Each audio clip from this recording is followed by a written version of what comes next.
Hi guys, I just want to take a moment to personally express my sincerest gratitude for your unwavering support of this channel. Some of you guys have been with me since the beginning and it's just remarkable. Your viewership means everything and I'm truly honored that you have taken the time and you've actually committed to watching each episode. As we continue to create even more entrepreneurial content for you, I understand that none of this would be possible without your support. As our team also grows, I'm so excited about the impact the channel is making for those embarking on this incredible journey in business and self-development. Our goal ultimately is to build a community of like-minded individuals who are passionate about entrepreneurship and personal growth. We want to bring you even more wonderful guests who give us an insight into their own personal entrepreneurial journeys and their roadmap to success. So, if you haven't already, please click on the subscribe button. I cannot tell you how important it is to us. Your subscription to this channel is incredibly important because it allows us to reach even more people with our message. Also, share our videos with your friends and loved ones who may be needing that extra encouragement to keep going. We can't wait to see our community grow as we continue to bring you the best content possible. Thank you so much, guys, for your support. Truly, it means the world. And on that note, let's get into today's episode. Chekwas, welcome to Susu Podcast. It's an absolute pleasure. Honestly, we're about to get into it. Let's go. I'm feeling like social media brought us together. Yes, Isn't it powerful? Yeah, it did. So let me just tell a little backstory of how I sort of stumbled across Mr. Chekwas Okafor. Let us know. So I was just strolling online and I came across this video, this man just sitting there with this afro. Mm-hmm. And I thought, let me click on this. What's this all about? And the first scene in that video was like a cotton field. Yeah. And I was like, oh, okay, what is this? Mm-hmm. So I kept watching. And the story behind that video, a young man who was a returnee coming into Nigeria and seeing an opportunity for manufacturing that possibly had not been explored or not even explored to the magnitude in which you had interest to explore it, right? Yeah. Local manufacturing, making products, not only just using the local people, using local materials, local cotton. I didn't even know that we had cotton fields. Me neither. In Nigeria. Me neither. I didn't know neither. So a part of me kind of felt like, wait, is this just like a juxtaposition of just images found on the internet? And then as I continued watching and hearing what you were talking about, using local material, local cotton, local thread, local people, just local materials, I was like, this is really fascinating. I didn't even know we had capacity for this. Yeah. So those cotton fields that I saw, where in the country is that? So it's mostly in the what we call the middle belt and north. But it's coming a little bit in the southwest. So it's interesting. It's always been there, but just like everything else kind of fizzled away after we found oil in the 70s and 80s. Because we were very big manufacturers of textile in the 70s and 80s and early 90s, and then things crumbled. So it's been there. A lot of them now, obviously, all these farmers have diverted because of local textile industry we don't have any, so they're now planting other things. But more of the stories, yes, they're mostly in the north, Kaduna, Kano, Gombe. Who's picking cotton these days? People, farmers. Are they exporting it? Good, yes. So we're exporting some of our cotton and we're using some of them locally. I cannot tell you the percentage, but yes, we are exporting cotton.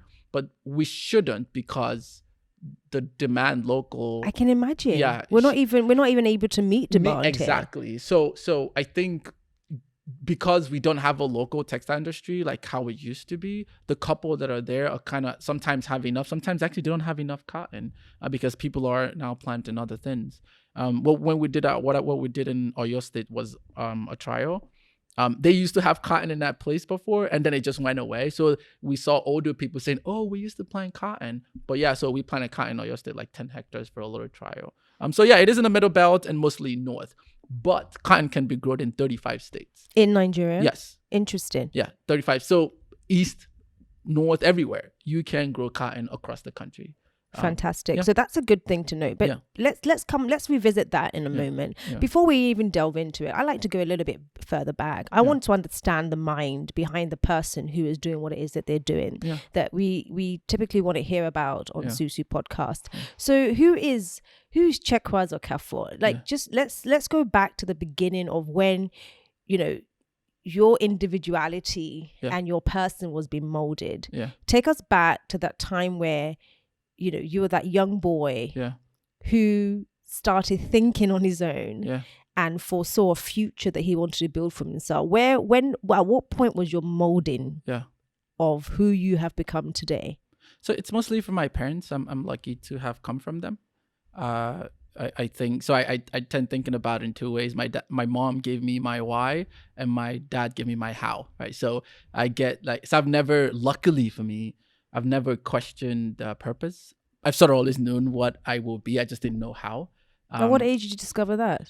Since I could remember, Mom always said that I was gonna be of service to people. So I could define what that was. That was my way. I can define that. But being of service to people I never thought, there's nothing else I knew that my mom always said.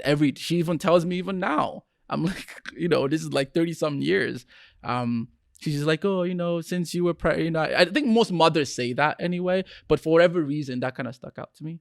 And then dad sort of like, he's like my model. So he, I just, even without even asking him a lot of questions, he was like a model, a human being, helping people. People loved him. So I saw my mom always reminded me of why, and then I kind of copied the what my dad did. So that's sort of how we kind of, one moment tends to stick out because I grew up in Aba, right? So I remember walking back home, and then I asked, and I was like, Mom always keeps saying you're gonna be of service to the world, and I'm like, the world is too much. Like that's too much. Mom, you're doing too much. And I think it was like maybe 12 or 13. And I said, oh, you know what? My world is my family. So I redefined world, right? So I was like, okay, I'm going to do what I can do to help my family. And that was enough. So, that was content for me. So anything I did, how can I help my family in whatever way? And then when I went to America, I was like, okay, how can I help people past my family? So I helped my friends come to my school. Like that's one of my biggest achievements, like 10 people. So I have like 10 friends from Aba joining me in my school in 2010 in America, in South Carolina. Wow, that was all you're doing? I mean, they're doing because they're smart. They had to take SATs and stuff. But I helped in the fact that the admission officer said, you know, hey, like, do you have anybody who's interested? They might get scholarships. And I listed their names. Wow. And they all got admissions and they all got visas. This was like 2010. So that was like one of I was like, oh, okay, this is nice.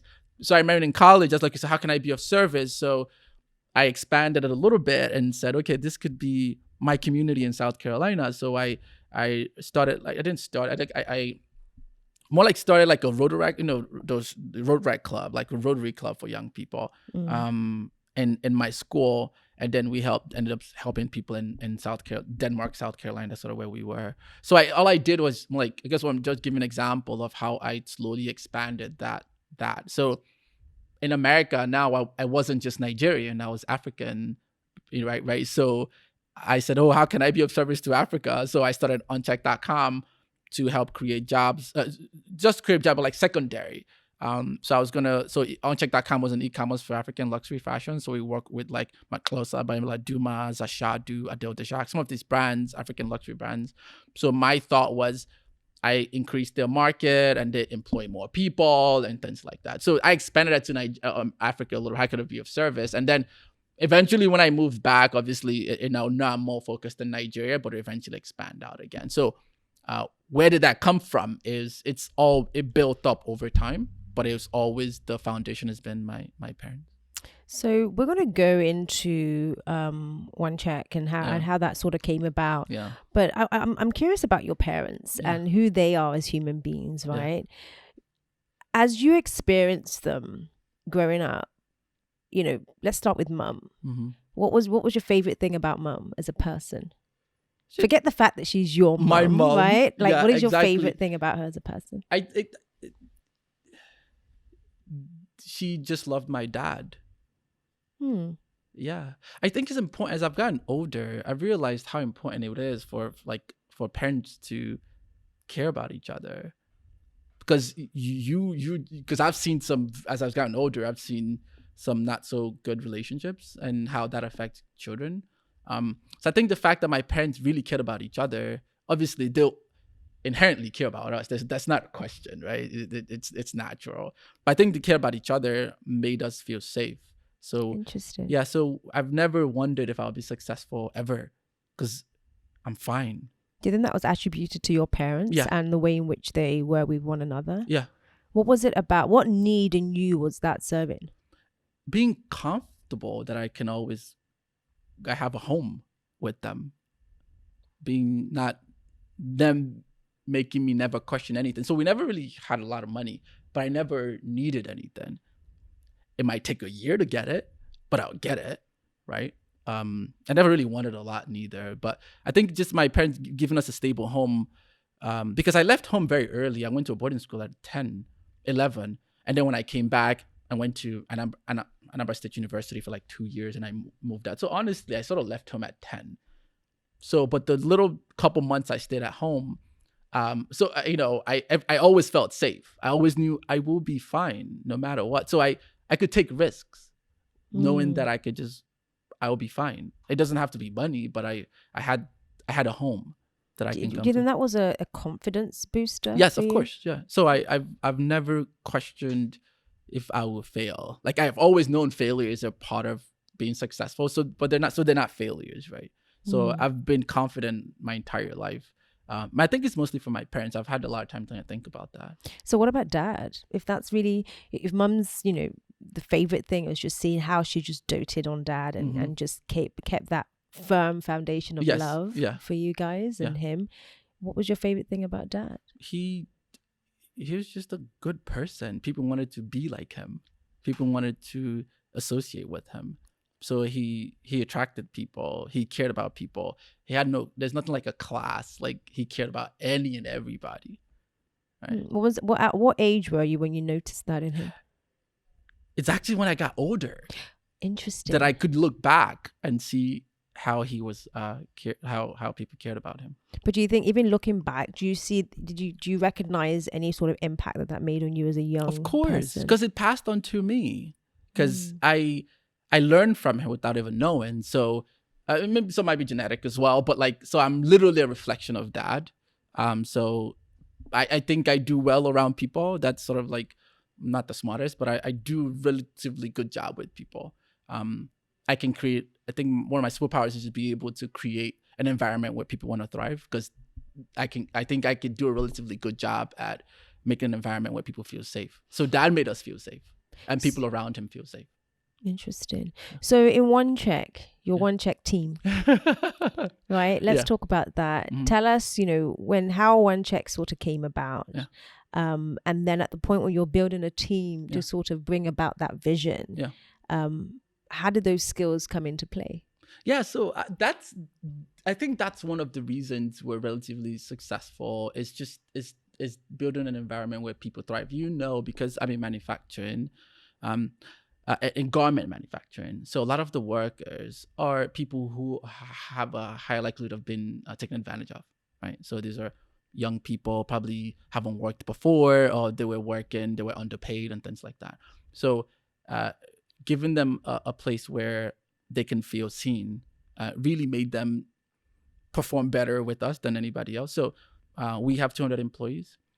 Wow. I don't have headache. I don't have headache of like people management. Like, there's like the normal day-to-day management, but there's an idea that people like Nigerian employees, oh my goodness, I don't have that.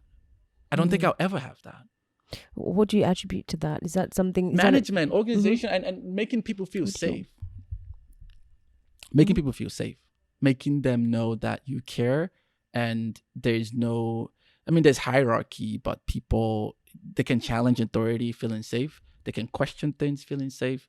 Their jobs are not on the line because they question something, right? So it's all performance based. So it's not, people question me all the time. So I think that helped us iron out whatever kinks that tend to plague manufacturing in Nigeria. So I think that, like I said, that people, trying to always see people for who they are, not less, disregarding people's background and just seeing what value they bring. So I think that helps us, knowing that these employees tend to be people who are neglected by society. So when you give them an opportunity to be seen and feel safe, they tend to do more and do better. That's really quite profound.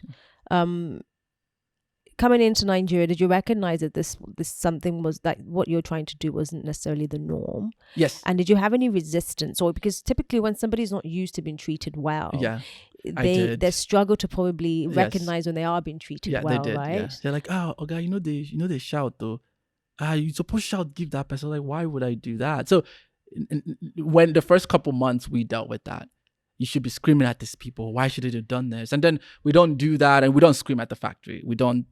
People make mistakes, but they never shout it on. If they are, then the manager will probably be in trouble. We don't do that.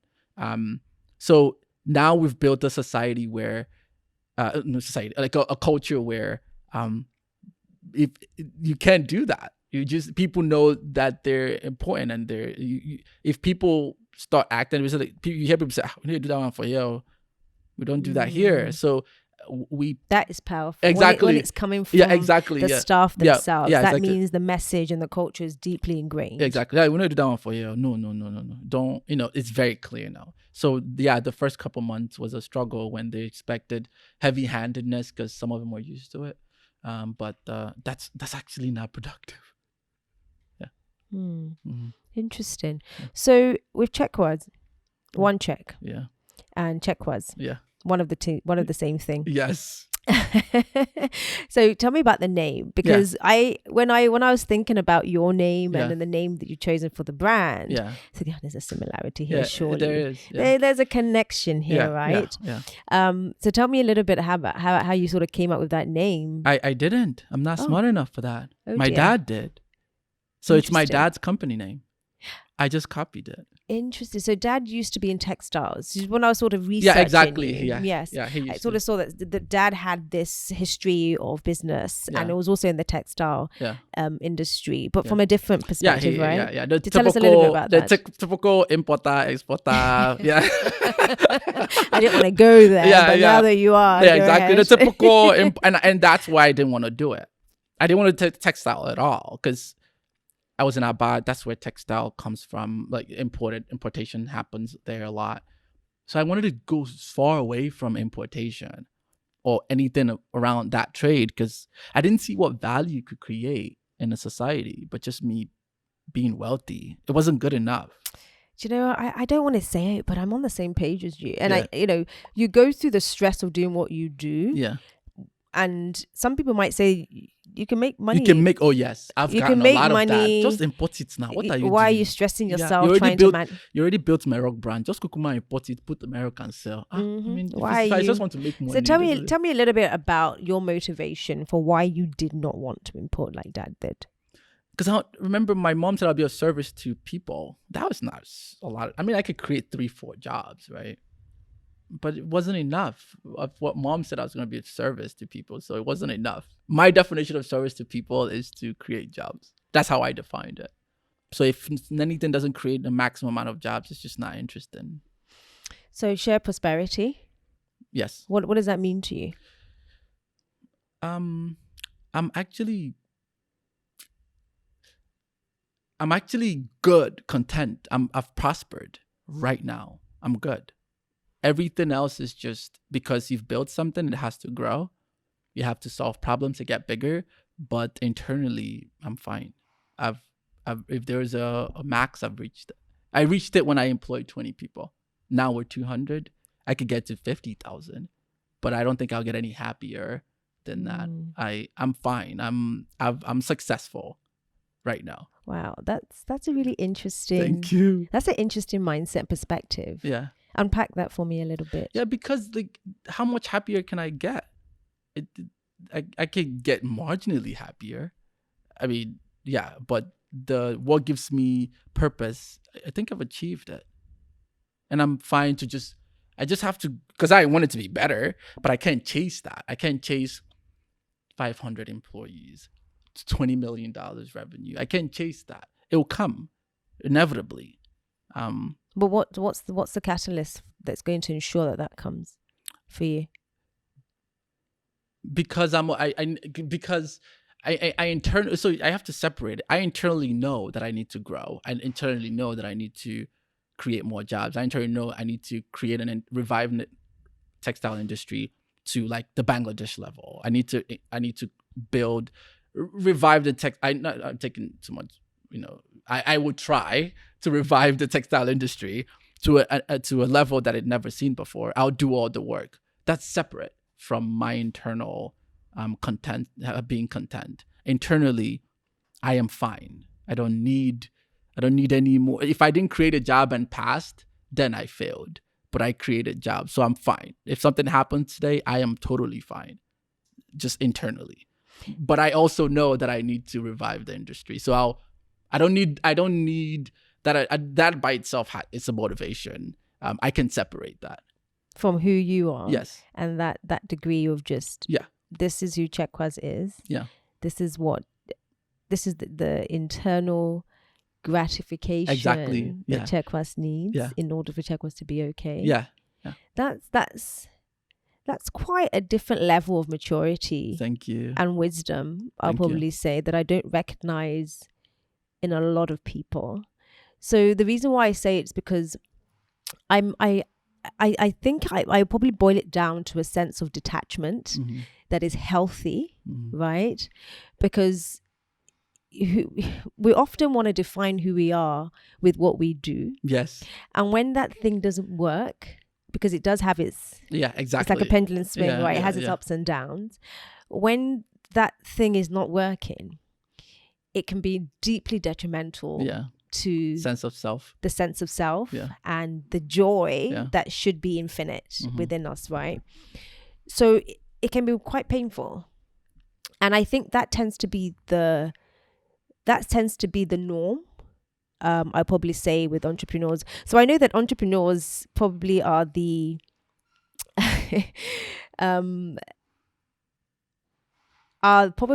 most vulnerable to mental health issues.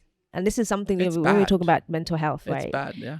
We are probably positioned to be on the receiving end of that. And I think a lot of it is our lack of detachment because we put so much importance of who we are into what it is, what we do. And being in an environment like Nigeria where it's incredibly tough, even to have a little bit of breakthrough. And your breakthrough today could be here today, gone tomorrow, or the other way around.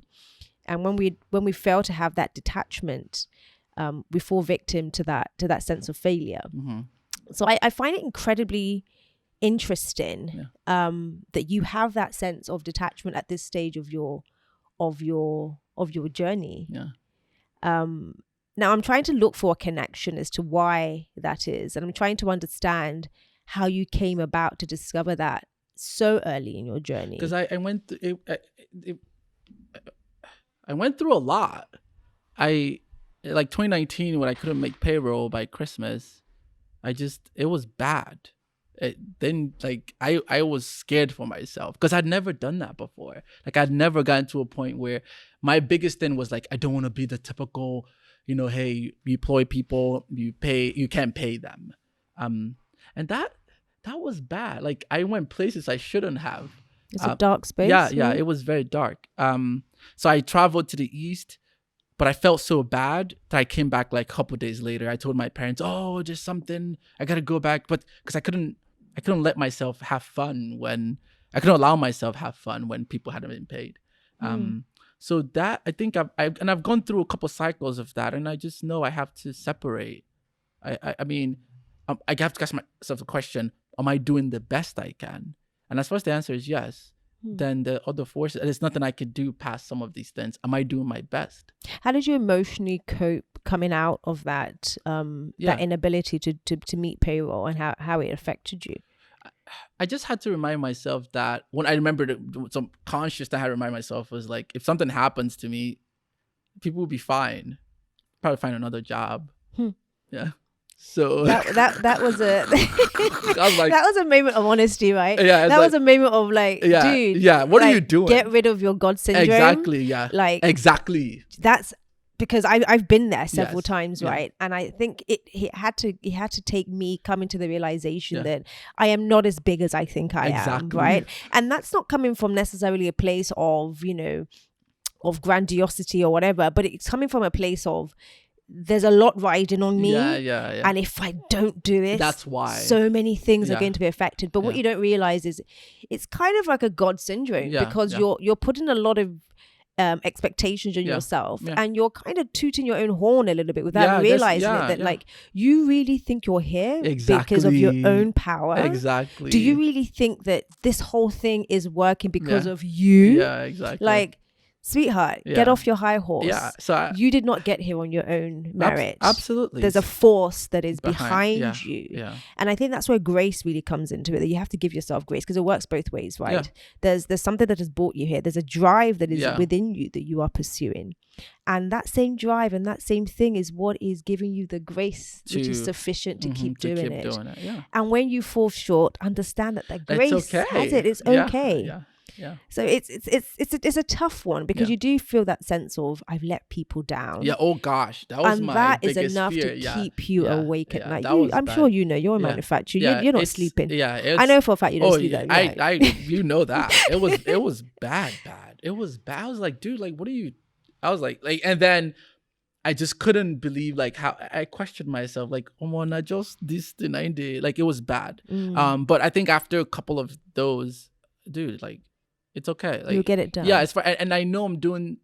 Is my decision? I probably made some not so good decision, but is my decision getting better over time?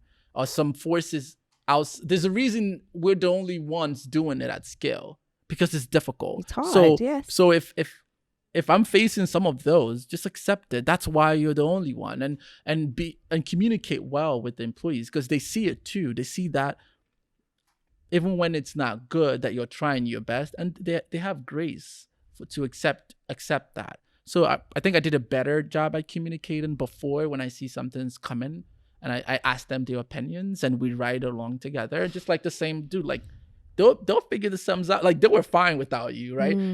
Yeah, you can probably make some of their lives slightly better, but trust me, they could figure it out. So, and I'm like, woo, like, I have to be okay with this, and I plan. Hopefully, it doesn't happen again, but I have to do my best all the time to make sure it doesn't happen. But if it does, I cannot attach my sense of being to that, because that's not good. It's not. It doesn't lead anywhere good. No, that not all at it's just going to add more years to you, more grace, and I guess will make the journey sort of less attractive when you're constantly being so hard on yourself.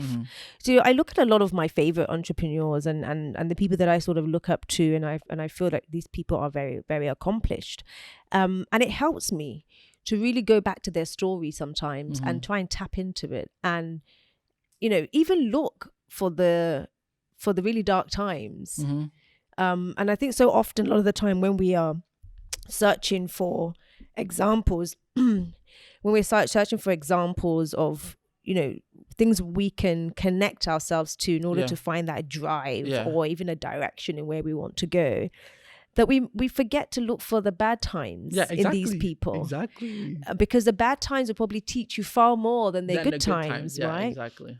So now I'm very intentional about if I'm admiring somebody, I want to know. Like, it's like, dude, I need to know what you've been through. Yeah, exactly. Like, I really need to know your darkest moments, because that's not me necessarily being negative. That's me trying to find light at the end of the tunnel. Exactly, to like help you get How through yours. How did you get through that tunnel? I want to know. Yeah. So that even in my dark moments where I feel like my grace is not sufficient for me, or I feel like my drive is not really doing the driving, and I'm weak to the core of me, I need to know that too shall pass. Yes, they do too. And they do. Because I've been told, if you go through a couple of those, they do pass. You just have to hold on. Is that how you kind of manage yours? That's how I manage it. And that's why I recognize in you that there's a level of wisdom that you have that I know is not common, because I feel like I was blessed with that. Yeah. I was blessed with that. I think probably in my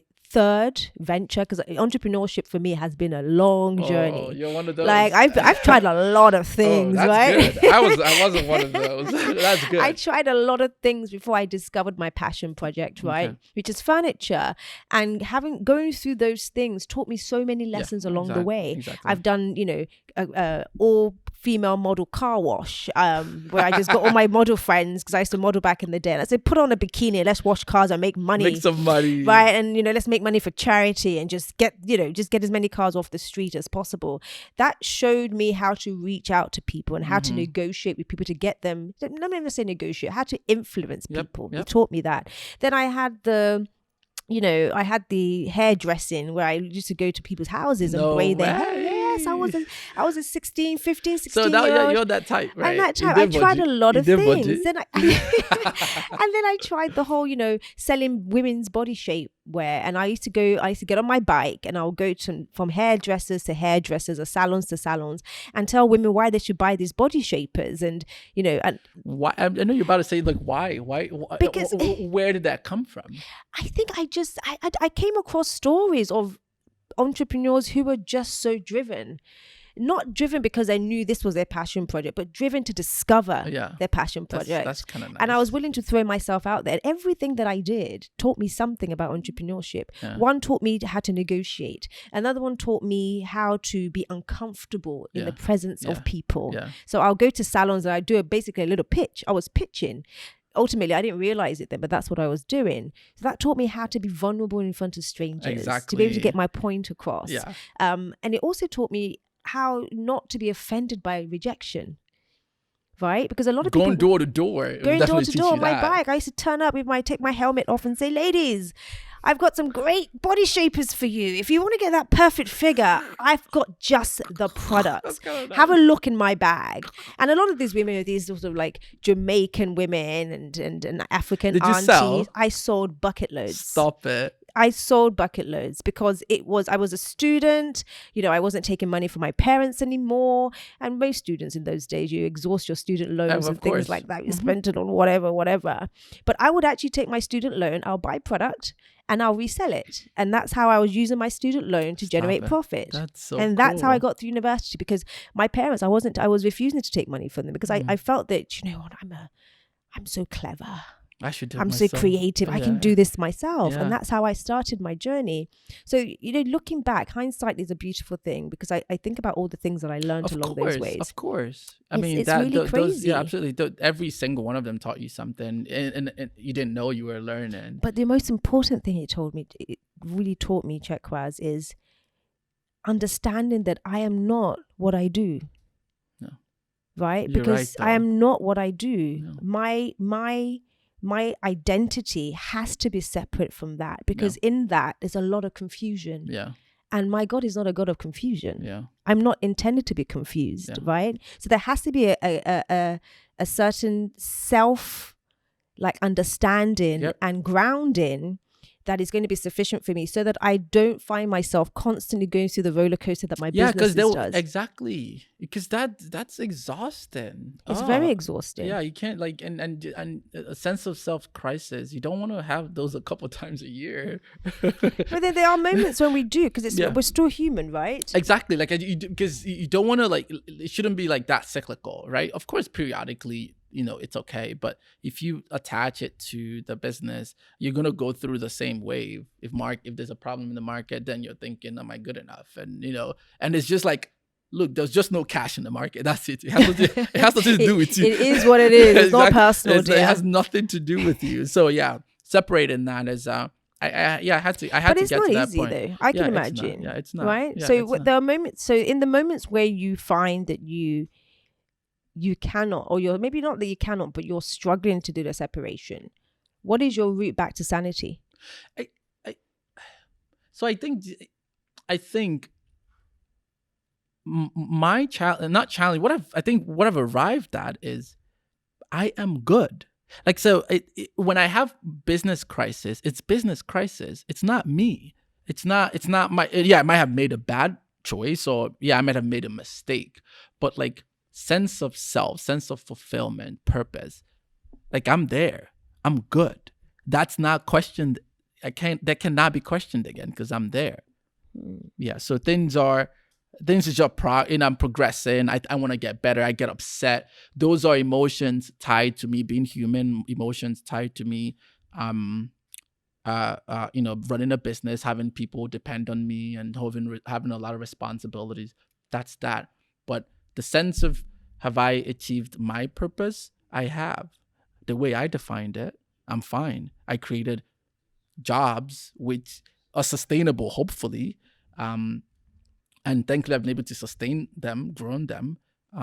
Yeah, I'm fine. Even if I don't know, I don't think it will happen. Even if I go down to 3-4 people, I'm still fine, because like that's how I defined it, and that's how I've held on to it. So I don't think I can question that. At least I haven't had the opportunity. I haven't gotten a situation where I have to question that. Yeah.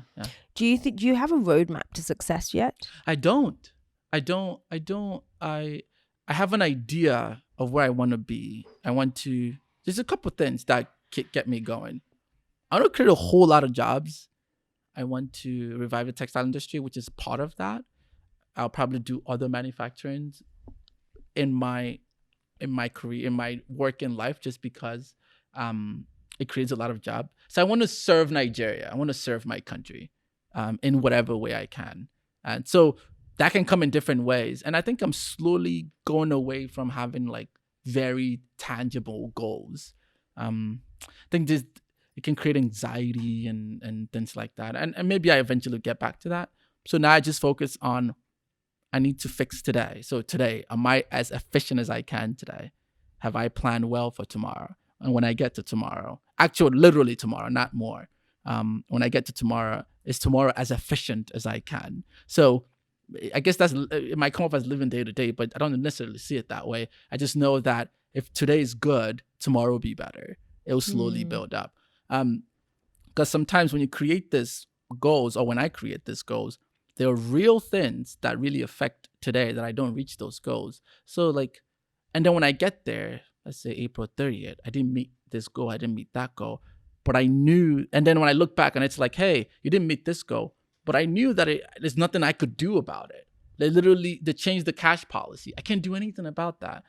But if it happened on May 13th, I knew today, oh, well, it's not me. I've done everything. So I guess to summarize it is, I live day to day with moment. Yes, would you say? Yeah, exactly. So you're very moment sort of focused. Yes, I try to make today. Yes, I try to make today as efficient and as productive as possible today, and I think it will compound, and then it will get to we might have company goals, but myself is I have to solve today. It will work out for tomorrow. But then I already have like a mosaic of an idea of where it's going. I just try not to hold on to it too tight, because that difference might always create some anxiety that might not be necessary. Do you believe in the law of attraction? What exactly is that? I think everybody has their own sort of, their own word for it. But what I've noticed that nobody denies it, right? Mm-hmm. So witches would say that it's conjuring spirits, spells, mm-hmm, right? Mm-hmm. Christians would say it's praying. Okay. Scientists would say, what would the scientists call the law of the pulling, or whatever the scientists would say it was, but many people call it different things, and mm-hmm, spiritualists would say it's meditation, mm-hmm, and right. Yeah. So this idea that you can literally attract what you want, mm-hmm, to you by just being. Yeah. Right. And just focusing on that thing. Yeah. Focusing on what you want and calling upon what you want. Yeah. And naturally just gravitating that thing to you, but not holding it. Yeah. So tight, and forcing it, but just the law of attraction, just attract it to you. Absolutely. Right? So I believe it. Yeah. So in the way I believe it, just like you said, people have different ways, is I call it the universe, right? Mm-hmm. I'm here with you, talking to you about this because you saw a video of me, because I told a story in a video of something I'm doing, and people have heard from that. So everything I do will slowly and consciously put me on a path I want to be, just because the universe will sort of find a way to kind of push that, right? If I was going to be an artist, or some sort of artist, and I keep doing the same thing, I start pulling people who are interested in that, and then they'll help me, I help them, and then I get better. You amplify stories of entrepreneurs. You saw what I was doing, you saw manufacturing, and then you reached out. Somebody will see this and maybe hear our story, like it, want to share it. I might get a customer from it. I might get an investor from it. I might get a government person say, hey, like, and because I came here, something else will come from that. But I came here because something else attracted that. I shared a story that you liked and made me come here. So yes, it sort of happens where if you focus on something, just compound effect, eventually just snowballs and you get better. Yeah, absolutely. That's how I see So it. in your focusing on the things that you want, Yeah. beyond service, have you recognized anything else that you actually want out of this life that you're in right now? To be there for my family. Yeah. That was a new one since my daughter came, but yeah, that's it. So the service life and doing for others what I think, and then mine, I think, is just being there for my family, being a good parent. It's fantastic. Yeah. So I'm just kind of thinking, like, in this manufacturing hijibiji, what's the word I could even use for manufacturing? This messy world, Very messy. this incredibly difficult, emotionally draining, world of manufacturing that we have intentionally put ourselves inside. We die here. We die here. And I love that because I always say to people that this is my life's work. Yeah. Right? It might not be the most glamorous. Yeah. It might not be the most rewarding in the general sense of reward, business reward, right? Exactly. I see right? what you're saying. Yeah. It might not be the one that's going to catapult me into this world of, whatever type of, influence and effect. But you and I know the impact that our work does. Of course, yeah. You and I know the impact that our work has, even to just starting the people that work for us. Yeah, exactly. And I think a lot of the time we play that down. Mm-hmm. And for me, it's one of the biggest drivers for me. Absolutely. It's one of the reasons that I keep going back. It's one of the reasons why I keep trying. It's one of the reasons why I'll start a podcast. It's one of the reasons why I'll do an academy, because I understand how those things is really impacting. Now, when we talk about impact, it might not just be on this global level, right? But you're seeing it in the day-to-day. You're supporting families. Absolutely. You're sending children to school. Yes. You are giving men and women purpose. Yeah, exactly. Because this world can be incredibly difficult. So when you see your impact, how does it really affect you? How does it influence you? Yeah. And do you know what? I want to know that. I want you to describe the feeling that you actually get, whether it's in your heart, whether it's in your stomach, whether it's in your head, just the physical manifestation of that feeling when you know that you're doing impact work and actually physically seeing that impact play out. So it's as simple as seeing our cutters just banter and just enjoy being there. So that's the fun part. It's sometimes when you see like a 18-year-old is actually the breadwinner of their family. Yeah. And I don't know, that's not something I'm excited about, but it's something that I'm like, wow. So it's not just payroll. It's more than that, right? It's when somebody can go back to school. It's when somebody can come work, save enough, and go to college because they can now pay for their job and all that. So that's why, because I consider myself incredibly lucky that the same thing. I've seen a lot of ways people like this, like a graphs or a Venn diagram, where luckily for me, I found the spot where the same thing that gives me purpose gives me, immense joy, and hopefully gives me money. So I don't have to. I'm doing the same thing that I enjoy, and somehow it still eventually will pay rent and eventually gives me joy. So what do I feel? It's just sometimes like I said, I feel privileged to be part of their lives in that way. David. And it's just the feeling, knowing that I'm just privileged to be part of their lives in that way, and that's a little a little part I could play. So it just feels very rewarding. Sometimes just like a little smile, and you're just like, wow, it's more than building a community. When you have 200 people, you find people make friends there. People have lifelong friends there. It's beautiful to watch. And sometimes I talk to my my head of operations, and we just like smile and like, wow, it's more than just thanks for it's more than just people come here and do their job. It's more than that. And it's just a privilege that I have to be. I'm incredibly lucky to like I said, to have found something that gives me purpose, gives me immense joy, and pays the bill. Interesting. Yeah. Are there things that you perhaps look at within your organization and feel like I can do better here? Yeah. What are they? Yeah. So obviously I want to sustain our culture and make it better. The culture of not questioning things, maintaining the culture is actually difficult, because every new person you bring on board, but especially the leaders, have the chances of like taking it here or taking it there. So I have to be better at that to make sure I don't make mistakes in hiring. In hiring. That's very, especially a leader. I get anxious. Wow. Yeah, because I'm very hands off as a leader. So all our leaders, depending on where you are, we tend to let people make decisions. So if you have a not so good leader, and it's not even in a skill, just being able to lead, they will change something. And it's okay for change, but it can be out of the direction that we're not, so that is not in line with who we are as a company. And you see the organization kicking back at that, but then there might be some damage made. So I'm very. And sometimes it can be too late. Yes, right? yes. The seed has already been planted. Exactly, and then you have to work 2x harder to kind of solve that. So that's something I have to make sure.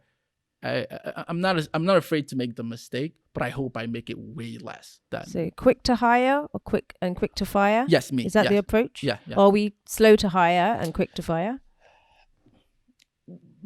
Not too slow, not too quick to hire, but I think if somebody's a good person, I quickly hire. Skills come later. You just have to be good. If we can tell you're honest and good and have a foundation, there's a high chance you join us and you have a little bit of passion for what you're doing. But if it's a miss, yeah, quick to fire. Quick. It's painful. I've done a slow fire. We'll never do it again. Interesting. Never. Yeah. I can tell you a few stories on that. It can be difficult, but I think sometimes, well, not even sometimes. I think along the journey, you learn. Yes. You learn that it's actually kinder. It's kinder for everybody. For everybody involved. Everybody. Right? Yeah. I would never do that again. If I realize I've made a mistake, we'll kind of end it, and I'll just learn from that. But hopefully I make those mistakes less and less. So you've been in business now how many years? Which one? Well, from your entrepreneurial journey. It's 2016. So that's 7 years. So that's 7 years. Yeah. Do you like who your entrepreneurship journey has turned you into? Yes. What do you like most about him?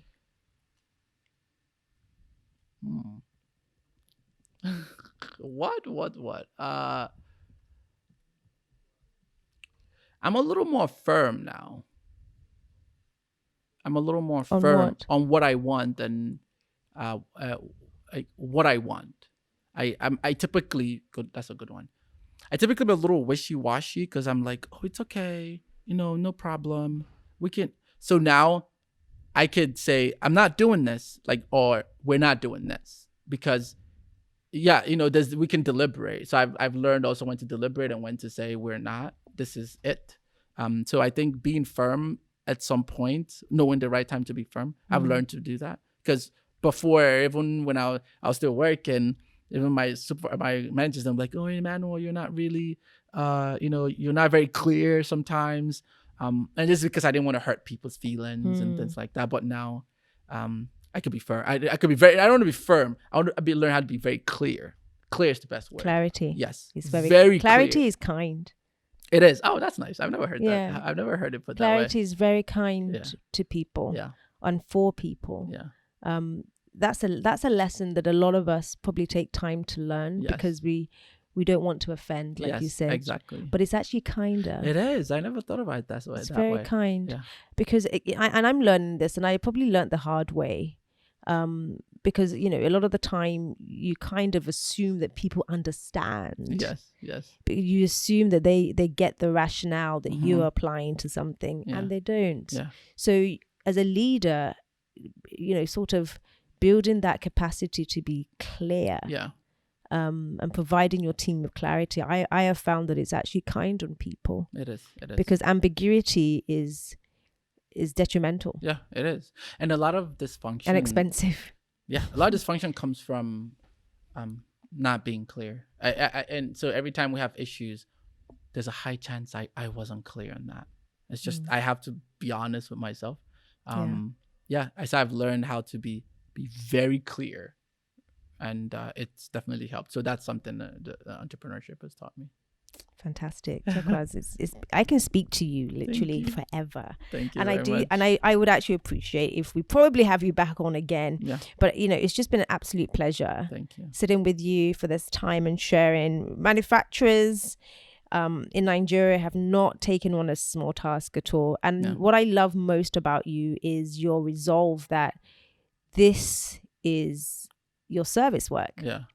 Right? This is a service that you believe and it can mold and it can change and it can exactly. evolve, but ultimately your drive is service. And I think anything to do with manufacturing, a healthy understanding that it's service work and the willingness to do that service work, I think will take manufacturing in Africa to the level that it needs to be. Yeah, absolutely. Right. And I do hope that anybody watching today who is possibly even considering doing manufacturing as their own passion project or their own life's work and their own sort of, expression of service work. I really hope that this episode has inspired you guys. And if you guys have any questions, please do reach out to Chekwas on all his platforms that we're going to include in today's episode. Guys, I am always filled with gratitude, and I get these moments to sit down with our entrepreneurs and our founders, because not only is it a learning opportunity for me, I know the value that it also offers to our listeners.